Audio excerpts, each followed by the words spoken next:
So we arrived in Tbilisi about late afternoon, and on the way to the hotel, the bus driver forgot his way, or he'd never been there before, which was very strange, but he also didn't know how to use a sat-nav, so everyone on the bus had to go to the front and teach him how to use the sat-nav.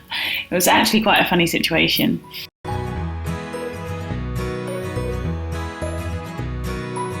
So we got to our room. Apparently we're going to have a really good reaction to this room. Don't have knows that we live in Dubai, just 7-star hotel. Yeah, I know. Oh, we got a suite! Wow, we got a fireplace. We've got a fireplace. Should we light the fire? Oh, we got a piano. You can play music. Have you got a piano? Music.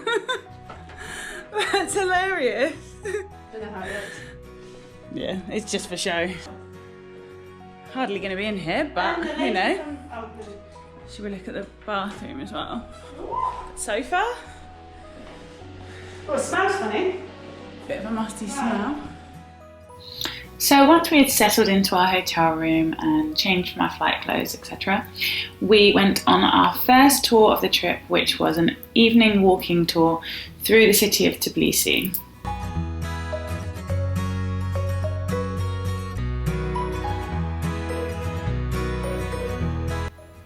We stopped to see this scary clock as well. Oh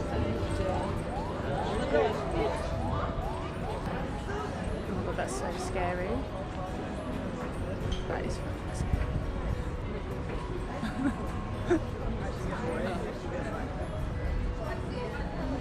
I can just imagine. She can do that 8 times? Yeah. I think Tbilisi has a really cute vibe about it. It's got loads of little restaurants with tables out on the street. It was perfect temperature when we went, which was just a few weeks ago. So yeah, it was just a really nice vibe to it, I think. Then we took this cable car which led up to like another area of Tbilisi. I can't really remember all the history now when I'm doing this voiceover, but you've got this really nice view of the city at night. So once we were at the top, we had a little explore around. There was a market, a statue which I can't remember the history of, and a church. So there were a few things up there and we just enjoyed the view.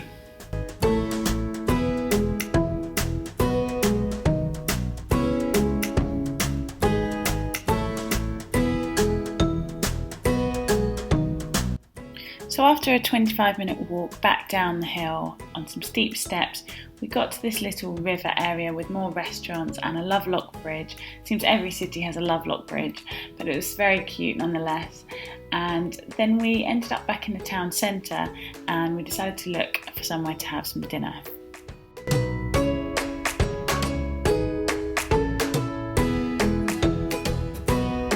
And we ended up in Shardeni Street, which is a cute little pedestrianised street full of bars and restaurants, and we had some local food. I can't remember what any of that was called, but it was really nice and it was really traditional. We decided to skip the Tbilisi nightlife that night because we had an early tour in the morning, so we just walked back to our hotel.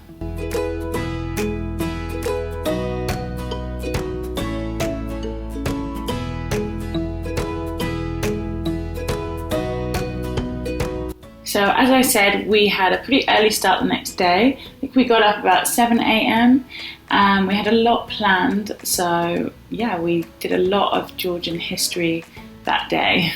If you want to know the history of any of the places that I've mentioned or have any more information about it, I would do a quick Google search because I can't really remember what we were told on the tour, but these are just some clips from that day.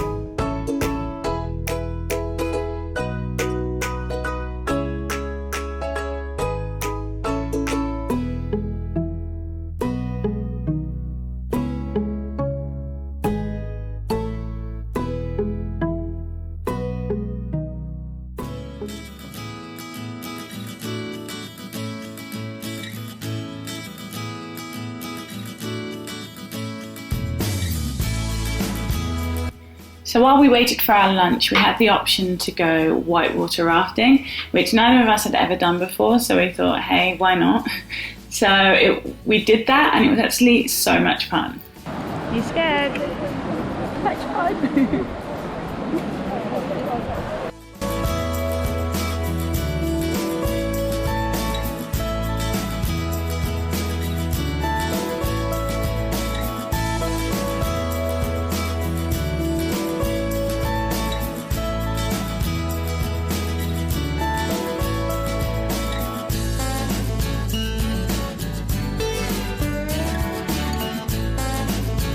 And actually we ended up turning it into a little bit of a competition, even though it wasn't supposed to be, and we ended up overtaking 2 other boats to become the winners of the day.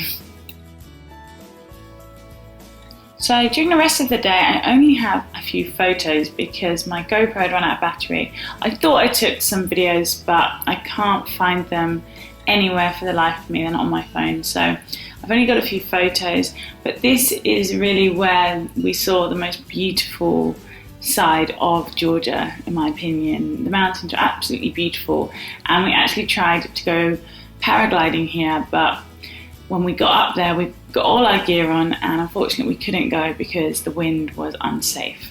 So that was a disappointment, but it was really beautiful, the countryside around this area.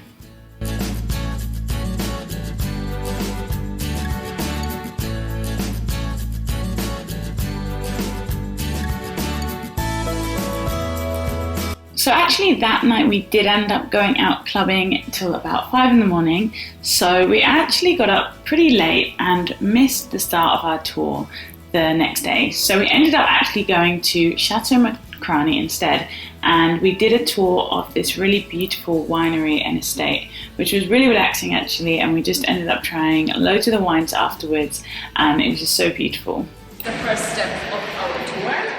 So this is the place where we make wine by the classical winemaker